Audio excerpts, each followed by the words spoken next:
Have you ever had this experience of when you're encountering something really frustrating, like if you made a mistake, the first thing that happens is your parent's voice pops into your head and says something like, "Oh, you messed it up again," or "How could you?" If you have experienced that before, maybe you're a child of BIPOC parents, or maybe you're just a fellow human being who totally gets why we need an episode called We All Got Parents. And we're going to be jumping in with Jane Newell today. Jane Newell is a dear friend. She's also a certified child life specialist who has worked with trauma impacted parents in hospitals alongside their children facing chronic illnesses. Jane is in private practice as a registered clinical counselor. She works with couples as well as adults on reclaiming their authenticity, their relationships, and their self-esteem. So without further ado, let's jump in with Jane Newell. I feel really honored to have Jane with me because we're really great friends and we have been talking so much about life, everything, relationships, family. And we thought, today we want to focus on the topic of Blaming parents for everything. Well, actually, how to blame your parents. how to blame your parents for everything, which I think most people already know how to do. But actually, in talking about that, we'll talk about how to heal when your parents won't change. I think we've all been there before. I have a lot of clients who come in and wish that their parents were in there instead of them. Yes, totally. And I think actually one of the big aha moments is realizing that it's the people that need to go to therapy that, you're going to therapy for. But on the other hand, it's also that journey of emotionally, becoming free. We're going to talk a little bit about how to get there, how to get closer to that feeling of freedom. Freedom, healing, and getting to the stage of actually letting go of that blame, not for your parents exactly, but for yourself, to find that freedom, to heal, to take the steps towards the life that you want. Totally. And also, not to ignore the star of the show. That's Miss Coco, all of almost 15 years old behind us. Maltese extraordinaire. You know what? Dogs don't blame anyone for anything, I think. Well, I'm her parent. She blames she blames you for things. Yeah, oh, actually, I think Coco's like, she's done working. Okay. Yeah. Are you ready? Sorry, this was just a cameo after all. Well done, Coco. You let her go so that she doesn't blame you for this later on. Exactly. See, I'm demonstrating great parenting. You're free, Coco. I mean, we live like dogs. You could just take a poop in front of your parents' home if you blame them for anything. No, to keep that in. And have them pick it up. Yeah. We did it as babies. Yeah, that's true. We did. And sometimes, I have to admit, I do reflect on, what my parents might have had to go through. Yeah. And I sometimes do feel like, what, they were the people who changed my diapers. Even though in our culture, Asian cultures, my culture, Chinese culture, is that my mom loves to tell me, I bore you in my body for 9 Oh whole my God, months. my mom says that too. And from then on, you owe them for life. Yeah, it's brought back every birthday, every occasion. You It's too? brought back. Yeah. I remember on this day, however many years ago, I gave birth to, and it was the most painful day of my life. It must have been painful because they remember it. Oh, she said it was the most painful. Anyway, I want to give it a quick disclaimer too when we talk about this topic that there is acknowledgement that not everyone did have parents that actually changed our diapers. Our parents could be anybody, or a form of, sometimes it's our aunts, uncles, our grandparents who act as our parents, or even in some cases it's strangers who take over and try to provide for us. So parents in this context can be a very flexible term, and I want to acknowledge that there are a lot of different unique stories that come with this issue, and that we can't speak for everybody. Absolutely. Thank you so much for, bringing that up. Every Mother's Day and every Father's Day, even though I have parents and they're healthy, those can be triggering days, for myself and a lot of people. Also acknowledging that there are people who had to grow up without any kind of parent or guardian as well. Yeah. I think a lot of the suffering comes from the idea that, oh, I didn't have the model family, or this is what a model family is supposed to be like. So a lot of the people who come to therapy end up talking about things like, this is so unfair. I wish that my mother or father give me the attention and the love that I wanted. If only they listened to me the way I wanted, loved me the way I wanted. Yeah. Yeah. I hear that a lot too, Zoe. There is that a lot of grief that comes, and it's just a reckoning, like to even step through the door, because it is so complicated. Like a lot of clients, I commend them on their bravery and courage to come in and just start acknowledging those feelings, speaking to it, because I don't think I know anyone who wants to say that their parents are horrible. It's a hard reckoning to think of your parent as any less than, because I don't know anybody who would say they don't, or have to tell a stranger. Nobody would want to have terrible parents or terrible caregivers. And it's very confusing when you're biologically wired to love your parents, and sometimes they act safe and loving, and other times they may act horrific. And it's really hard to name that. Like, I actually remember a story of a client who shared with me that her mom used to hit her repeatedly. And when I named that it was abuse, I recall the client feeling so taken aback and not really wanting to acknowledge or believe that word. At first, I thought, what's the resistance about? This is name it as you see it. This is reality. But upon further reflection, I thought about, what if this was my own mother and I had to acknowledge that I had an abusive mom? That entails a whole other story that is very hard to integrate. It might leave you with the beliefs that, you know what, my mom was abusive to me. Does that mean that I wasn't worthy of love? That I was less than? That I was worthy of abuse? That somebody could bring me into this world and want to hurt me in that way? So yeah, it's very hard to unpack a lot of that. Absolutely. And I think it's frightening, right? Even challenge in a lot of, let's say, BIPOC families or families where it's quite conservative in terms of respecting your elders. Yeah. Right. So for them to come in and then to admit that abuse happened. Yeah. I think the reckoning, the emotional impact of even admitting that I was hurt by my own caregiver, by this parent, I've only known how to get along with by pretending that everything is okay. Yeah. So even to admit that things were not okay or are not okay is super hard. It's terrifying for a lot of people. Yeah, one of the ways that I have found to be quite helpful, and for myself as well, is to realize that, it's not that we're accusing your parents of anything. We're not judging or blaming, right? We're naming something factual. I also had a client who was physically hurt by their parents. And basically, the client was like, I feel really bad talking about them. I feel guilty and ashamed, like I'm being disrespectful. It's wrong to do this. Right. And I was like, well, actually, you're naming what is factual. And only when we are able to even name what actually happened can we start to have an opportunity to work with it. Because otherwise, we're just weaving these stories that our families told us we had to tell, which is that, oh, we're this model family. Right? Everybody's happy and hierarchy is awesome. This one story really stands out to me. Actually, I've had a client, her mom actually tried to flush her down a toilet when she was a baby. And so there's that kind of parenting where it's so erratic and unsafe. Yes. And you've heard the term, I think it's been floating around a lot, narcissistic parents. There's been... narcissistic parents, emotionally immature parents. Emotionally avoidant. Yeah, lots of those kinds of things. Right. In terms of attachment and attachment theory, the way our relationships were with our parents or caregivers really impacts how we navigate the world after that. Yeah. I mean, that's all what attachment theory is based on. As we are infants into this world, the first people we'll meet are our caregivers, and we are completely dependent on them for survival. I always bring it back to Erik Erikson's first stage of development, like trust versus mistrust. So if your caregivers took good care of you when you were little, when you were an infant, and made sure that your needs were met, then you might think that the world is relatively safe, at least at the start.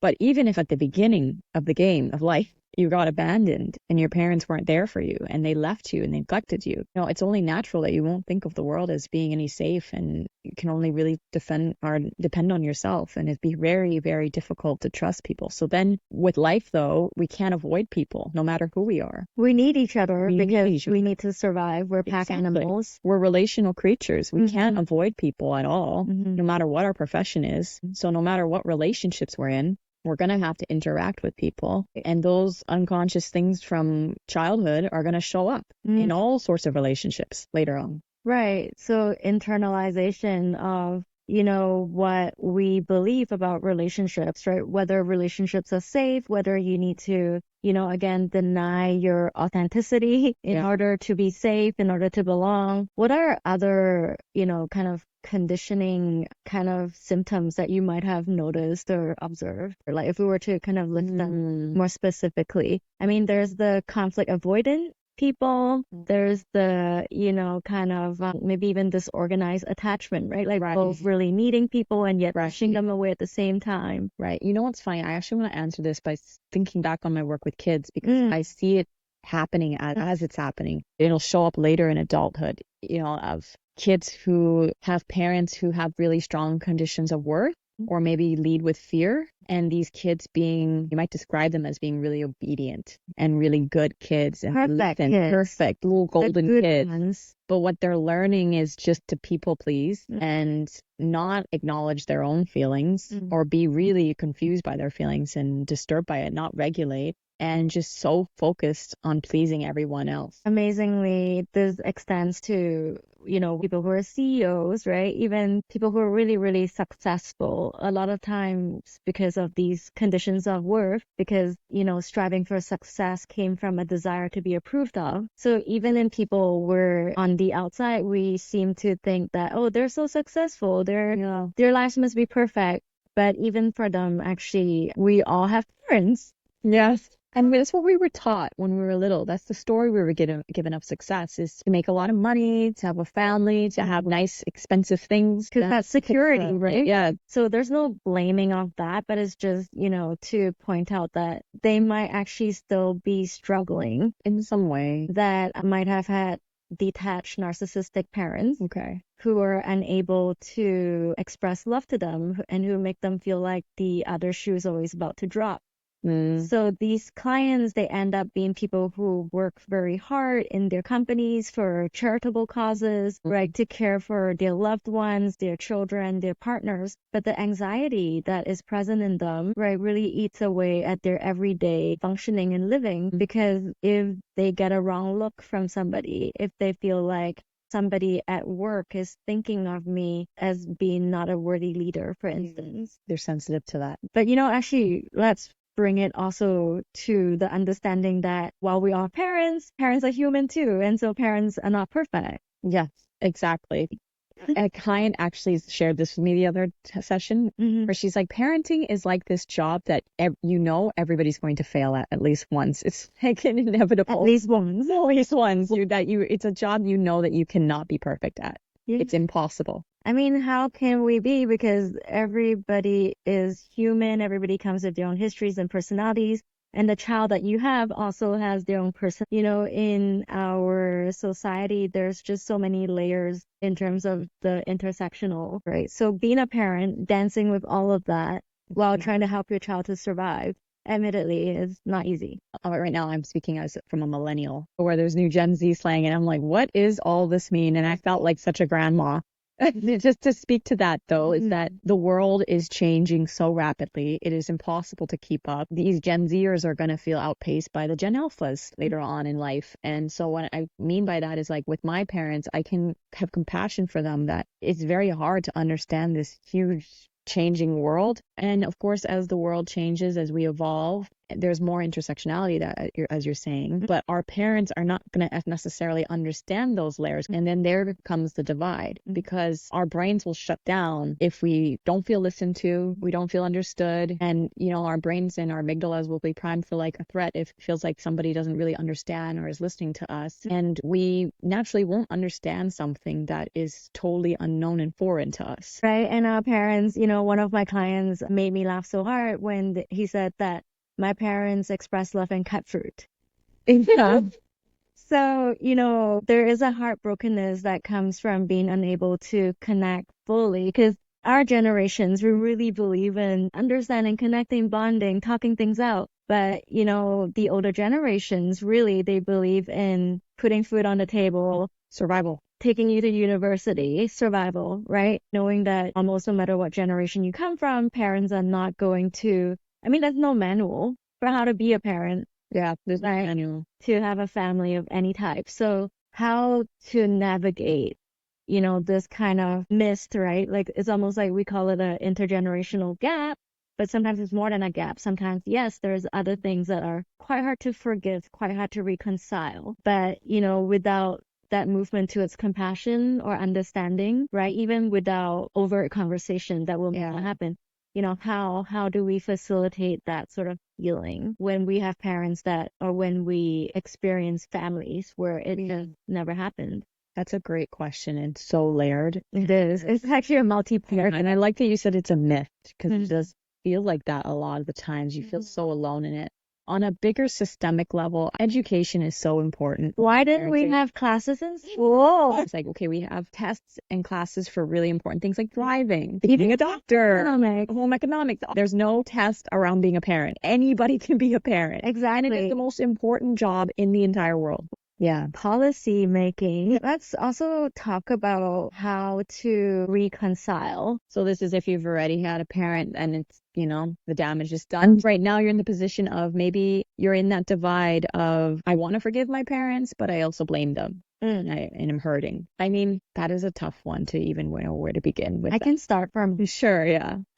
So I think for me, when I first went to therapy, as a client, I didn't even know that I had problems with my upbringing, how my dad, for instance, would be somebody who unfortunately is quite self-centered. And I was just orbiting and just really told some really hurtful things. For instance, if you didn't exist, then my life would be a lot easier, right? So those things are really hard. And the reason why I can talk about it right now is because actually I have accepted through working through all of these things to realize that, hey, actually it's not me. Yeah. Yeah, I do deserve to be born and I am, a wonderful addition to the world like we all are.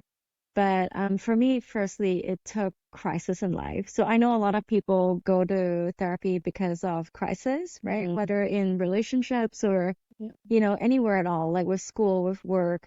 And so for me, when I was going through a divorce, I started somatic experiencing actually in therapy. What's really important about it is that instead of just talking about my perceptions, right, of what is wrong, who did what, who said what, and all of that, I went a little deeper into connecting with my heart and myself, because I think when we're connected to our bodies hold so much wisdom. And so for me, it was realizing that, oh, these places that have been really alerting me, whenever we're stressed or hurt or have trauma, our bodies will have places where it's pretty loud, like contractions or tightness, tension, fear, all of that. And being able to kind of have a more safe way. Yeah. So one of the amazing things about the somatic therapy that I had was almost seeing my sadness as a art piece in a museum. I love that. Yeah. I'm gonna borrow that one. Yeah, it's really amazing. Yeah. This one, I use it a lot too.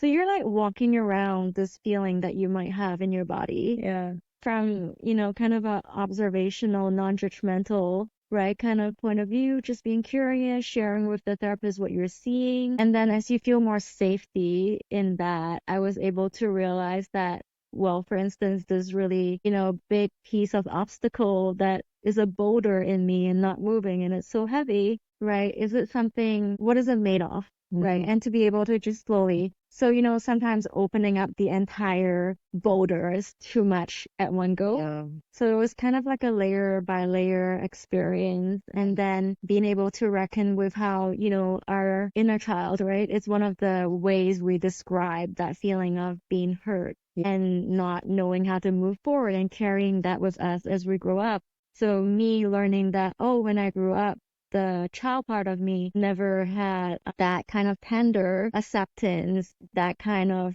I was parentified growing up. Yeah. So I had to be the mediator between family that were in conflict. And so for me to realize finally, instead of being a people pleaser, continuing to adulthood, right, still trying to do all these things that continue to hurt me, I realized that, oh, that poor part of me, I have so much compassion for her now. And at first, when I encountered that inner child part of me, just to give a concrete example, I just saw kind of a pretty ugly gremlin. Oh, wow. Yeah, at first it's just like, oh, this is angry, really, kind of scaly green glow thing. Yeah. And over time, it's like, oh my God, underneath that, there's this little girl who just wants to feel safe and loved. And then I worked out the pieces with, therapy, community, all kinds of support, how to get there. Yeah. Yeah. That's beautiful, Zoe. I don't know. Example. Well, would you like to share more about your personal healing journey or maybe what you observed in your work? Yeah, we'll speak to that and just add a few things because I think you captured it so eloquently already. But I can remember the first time I recognized that maybe I should go see a therapist. And this was actually before I even decided to be a therapist, was I was working at Children's Hospital and I used to help kids with anxiety and coping there with medical trauma. And there was a little boy and he was getting beaten by his dad because he wasn't cooperating during a procedure. And his dad was just smacking his head. And I felt so much anger towards the father, so much anger and vengeance and judgment. It was the first time I ever experienced something like that in a professional setting. Because I was taught to keep my feelings at bay when I'm at work. Yeah, be neutral. Be neutral. But in realizing that emotion, I recognized, just as you were saying, I didn't know that I was doing this at the time, but that there's a feeling in me that is undeniable. Right. There's a huge display in my museum. I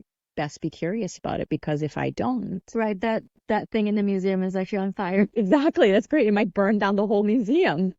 And so that got me to the door of the counseling office. And similarly to you, I found for the first time a safe healing space where the little girl in me who was so hidden and caged away actually met some tenderness. And it felt really, not gonna lie, weird at first because I know that a lot of people can be resistant. I was actually one of those people. I believed in therapy, but I didn't think I needed it. And in meeting that tender, loving, kind of like a parental presence that I never had, I could safely access these feelings, learn about them. And of course, in this process, and this is where like a lot of my clients are at, there was blame and resentment. There was a lot of grief and anger towards my parents because I was finally acknowledging things that maybe I was too uncomfortable to look at before or didn't think it was necessary to, and just wanted to believe the best of my parents because that's the narrative you're taught, is to speak well of your parents, especially in Asian cultures. And so there was a long stage of resentment and blame and anger, and it would show up a lot.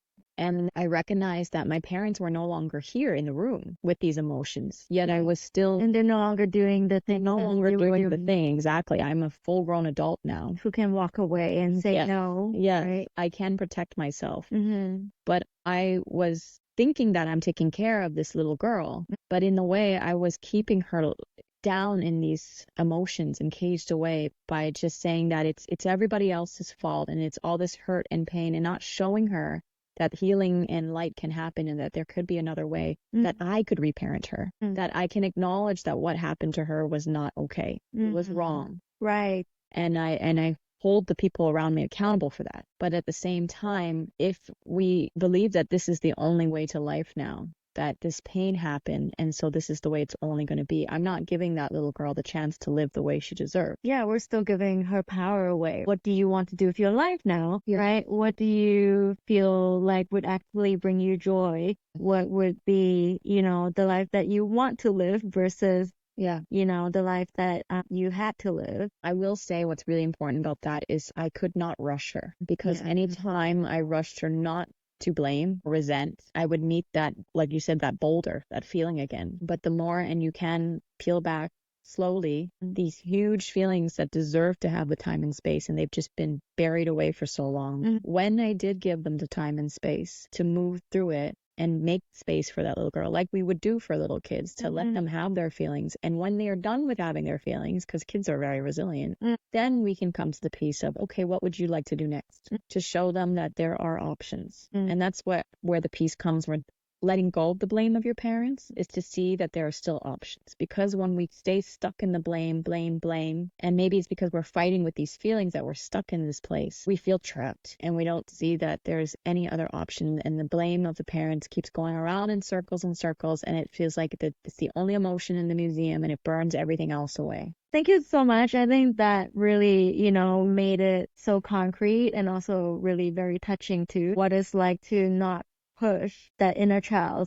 right? And to not push away the feelings. Because actually, a lot of the time, anxiety comes from pushing away our feelings. I often talk to clients about how, you have a color palette of your emotions, but you only like to use, the three bright colors. I loved all these examples, these metaphors, the museum, the color palette. Very art driven. Yeah. Yeah. And then like all the other colors you're not using at all. And actually they're available to you. And to be honest, like, to paint a stormy scene, right, is not any less relevant or important when we have anger, when we have these so-called dark, negative emotions. Actually, they're telling us really important things. Yes. Right. And then by understanding and meeting these feelings with a calmer perspective, we can actually, for instance, for clients or for people who have been abused, to be able to take the anger and decide what positive action to take, right? To care for themselves. Yeah, that's huge. That's your body telling you that this is important. Yes, exactly. And to listen to that, and actually that these bright colors exist because there are darker colors. And I know we were talking about Inside Out, but there's that scene in the first movie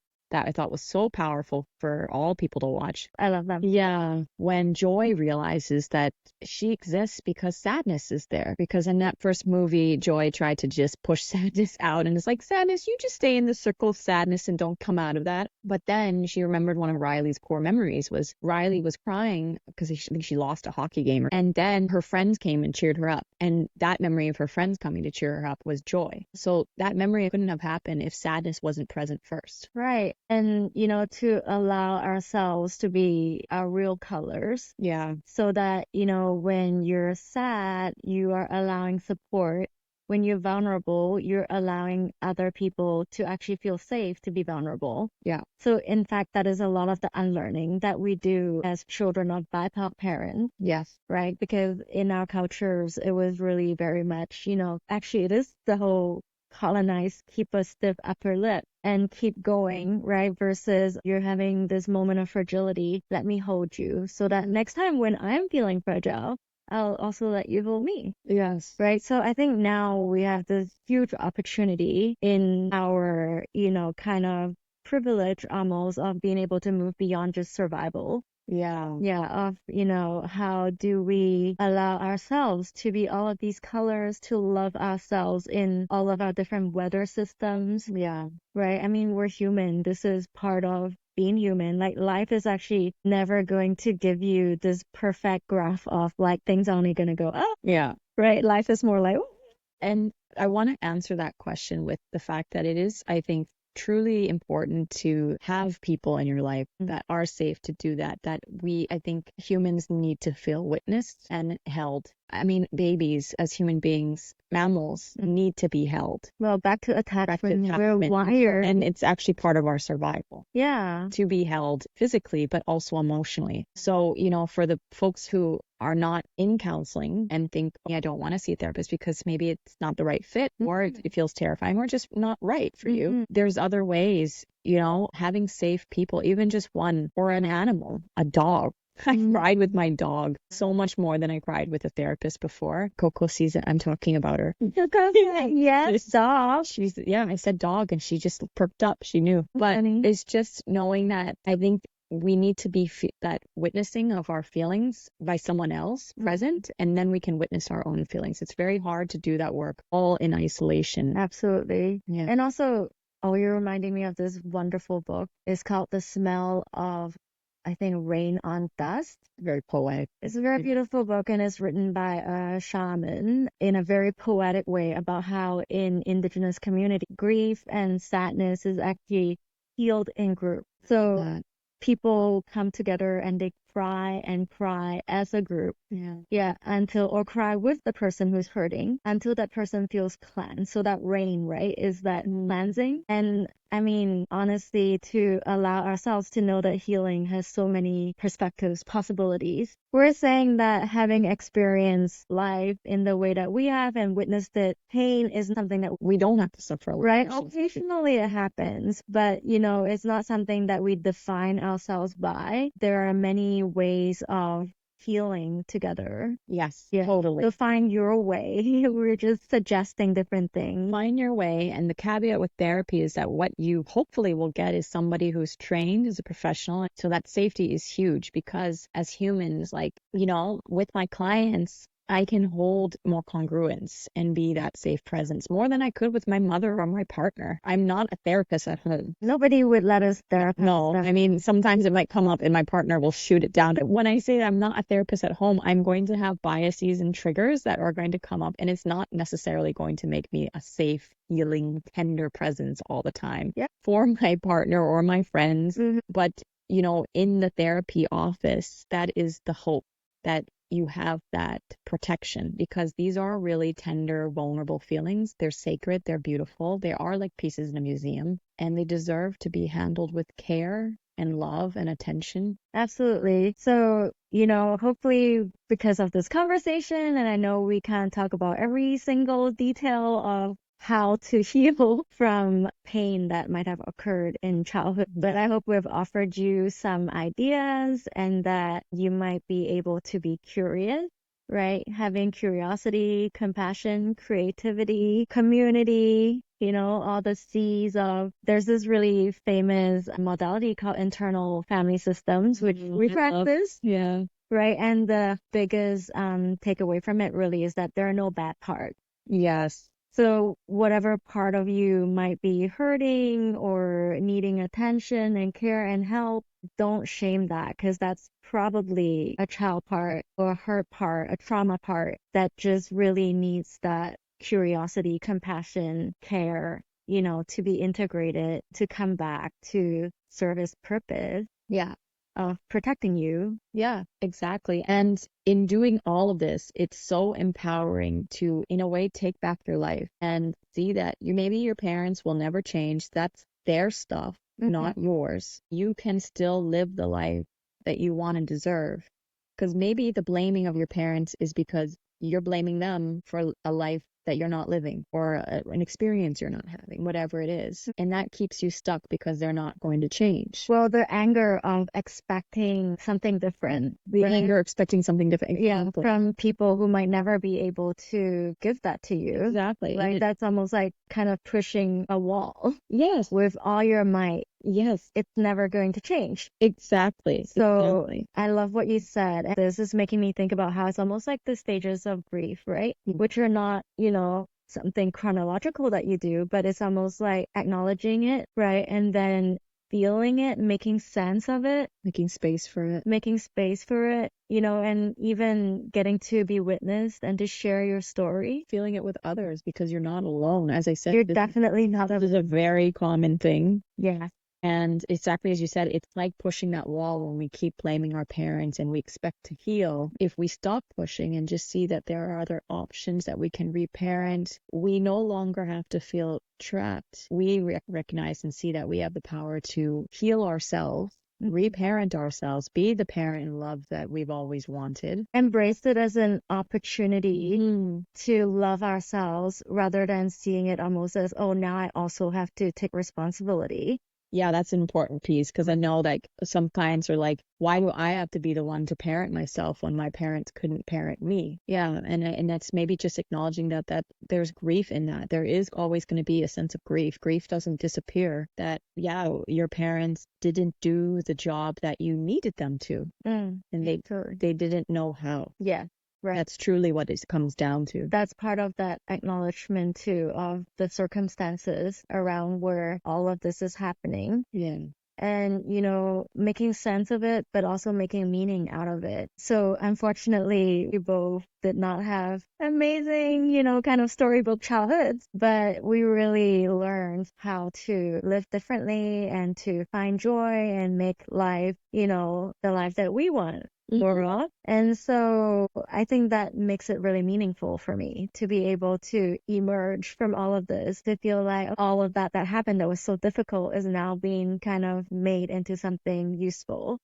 Thich Nhat Hanh, mindfulness teacher, has this saying, garbage needs flowers and flowers need garbage. So compost, right? Yeah. So, we're drawing what we can from very difficult situations, even if we never wanted them. Yes, that's an important piece to name is that was not our choice. Exactly. And so bloom, baby, bloom. Hey, so Jane, Yes. as our last piece here, do you want to share a little with our listeners about how you have navigated, from blaming your family and your parents to being able to not be triggered now and to be able to kind of live more for you and with love for them as well? That's a big question. I love that museum idea, so I'm going to use it again as looking at the scene as though it's a museum and being curious, like what is happening right now? What are the feelings and sensations that I'm noticing? To tied to is being really curious again. And that a lot of that work was done in therapy.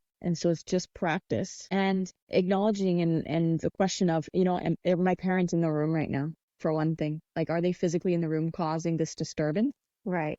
Because they're not at this moment. This has been something obviously in the past, because in the present they're not here. And so if it's something in the past, then what does my past self need to feel soothed, loved? And reframing, I tell my clients about this all the time, but I look at my mom and dad through a different lens and see them as not these monsters, bad parents that ruined me, but just I look at them as though I'm looking at TV show characters and wondering where their story is coming from and why they are the way they are. And it helps me look at them with less of what I'm trying to say. It helps me take things that they do less personally. That's a huge one, right? Being able to have perspective that way and realize that, what I internalized about my worth because of how they treated you, right? Yeah. Yeah, is not necessarily because they want to hurt you, but more because they really don't know better. Yeah.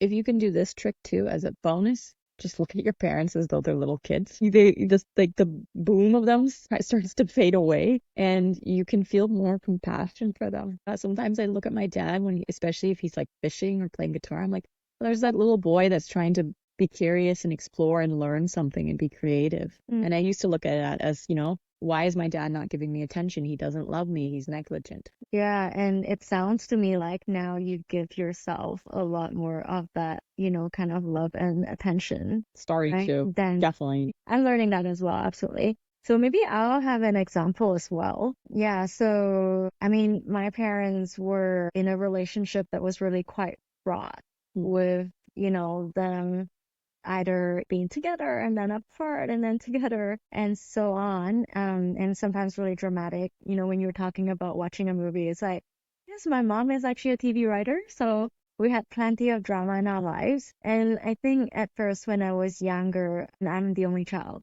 Okay. Oh, you bore the brunt of that. Oh, yeah, I was always the one trying to help them understand each other, or I would maybe sometimes even get blamed for like why they were fighting. You were their marriage counselor. I tried at a very young age, but the truth is, I had some really interesting experiences in my life. Like I actually, when the parents were in that kind of conflict, I was in my 20s, it was yet another time like that. And they moved to separate countries. So I ended up living, of all places, in Canada's Western Arctic. Right. Because I was also like, okay, now I have to find somewhere to be. And I really had a very different opportunity, right, to grow up in a place that is so impacted, right, by Canada's, negative historical impacts on Indigenous peoples. I interviewed so many of them. I understood how trauma, from the residential schools impacted their families. Yeah. And that really made me see how hurt people. Yeah, and it helped me to recognize that, oh, my dad was in boarding school when he grew up, actually. Yeah. And also, he did not have parents that were able to parent. And of course, my mom came from a time when it was still, communism or not, and running from China, to Macau and then Hong Kong and such. So as I individuated, and as I became a person that was not depending on my parents to live, to grow up, and finally my mom came to the Arctic to visit. And we had this moment, it was quite amazing, where we really reconciled because she saw everything that I was now surviving. She saw, the environment in which I was like working, and she saw that, wow, now my daughter is a grown up, so called. Yeah. And in that moment, I think she learned to let me go. Wow, that's huge. Yeah. And then also for me, I recognized that, she's also a fragile human being Yeah. who was just looking for love. I think something that stands out so much in that is that you saw each other. Mm. And that's so much of what relational healing is. Yes. Yes. Yes. To understand that the other person literally could only do that. They were trying their best. Yeah. That's the capacity. And instead of making a story about how they hurt me, it became a story of, yes, I was hurt, and, checking in with my own capacity for forgiveness as well. That's a huge one. But at that moment when my mom came to visit me, we were able to really meet actually as adults. Yeah. Yeah.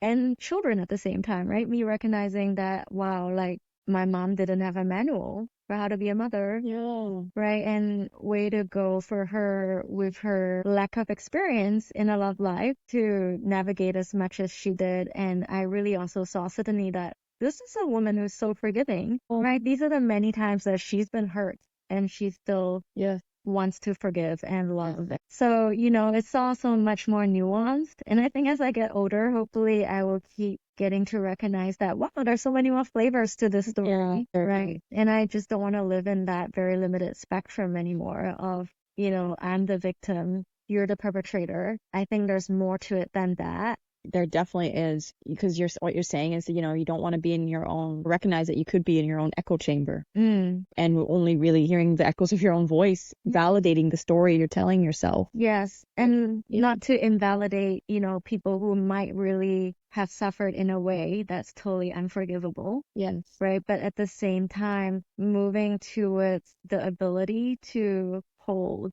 love. Yeah. For yourself, even regardless of how much you've been hurt. Well, I think one thing I want to say about that piece around validating is that validating is so important, but validation's not an agreement. And that is necessarily maybe what's truly happening. It's that we validate that there's pain and suffering. And as something I truly believe and witness all the time, I see it happening when a person is validated. And you can see it in the brain, actually, is that it calms the panic centers, the amygdala, the threat centers calm down. Yeah. Because you're not in danger anymore. And then that's a really crucial step to then see logic, reasoning, what's actually happening. But it's important, essential not to skip that step. Our emotions can be so powerful and filter our lens of the world. I think of it like this cup, and I tell my clients like this. Sometimes some big emotions are like covering our eyes, and it's all we can see. And becomes our world. And then if we can just make space for it, because our emotions will persist if we try to fight it back, we make space for it, and it can be at a distance, and we can see it from further away. And this helps us see other people. And that mutual witnessing is the most healing relational love. It's so powerful. Wow, I really agree. I love that. And also, I think that kind of creating space, making distance, having that ability to really finally see and have perception, that is freedom, right? Emotions forcing you to look at it if you're trying to ignore it. Right. I think the key to this is that we all want to be seen.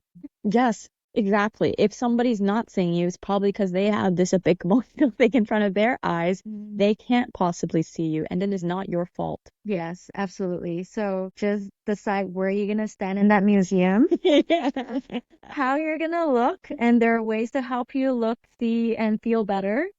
Yeah, I think we're going to end off on that. Yeah.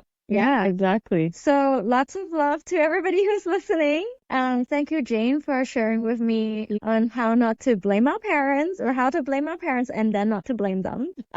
We have one little book record here. Maybe we'll show people. And this is by Lindsay Gibson, who is the author of this book called Disentangling from Emotionally Immature People. Has things that you can do that are just 3 pages at a time. Like, for example, look at this. This is like, no matter what I do, I still feel hurt and betrayed. And then it helps you to reflect and make discoveries and strategies on what to do when, to say the least of it, people who are supposed to love you are emotionally immature. So anyway, great book. Check it out.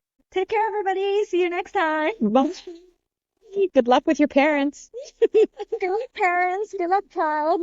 Well, guys, thanks so much for listening to this episode. We all got problems. We all got parents. And I know that this could be intense or a triggering episode. And it'd be really good if you needed any support to reach out as well. Allow yourself to take some time to process, practice lots of self-compassion, drink a nice cup of tea, ask yourself what you really need right now, and then allow yourself to treat yourself in a way that is more loving than you have ever received. That's one of the little tools that really helps us to navigate our challenges when growing up and not being really looked after was part of our experience. Thanks so much, guys, for checking us out, for being with us, for sharing this very meaningful conversation about how family of origin can really impact how we navigate life. I hope that Jane, who has touched me so much with her wisdom and her big warm heart, has also left you feeling nourished as well. If you'd like to follow Jane on Instagram, she's at mycounseling_. My is spelled MAI. And if you'd like to chat to me, follow me at Avalotherapy, AVALOTHERAPY. As well, my website is avalotherapy.com. Thanks so much, guys. I'm Zoe, and I look forward to the next time. Bye.